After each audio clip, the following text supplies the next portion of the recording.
TNXP stock analysis and price predictions for 18th of August and onwards. Is it a buy or not? Which is quick and brief 1 minute video till the end to find out. Now here's the thing.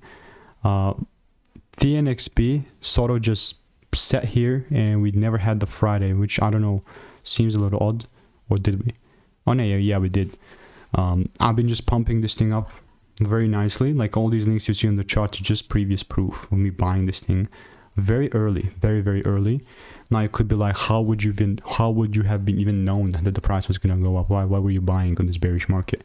Well, because I see the shifts. I saw the shifts, and I was only aiming for the tops that I was confident enough in.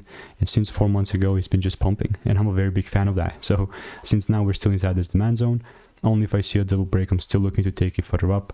But this is not enough candles, you know what I mean? That's why I'm still just waiting for it to pull down, and then if it gives rules from there, Gucci. If not, it is what it is.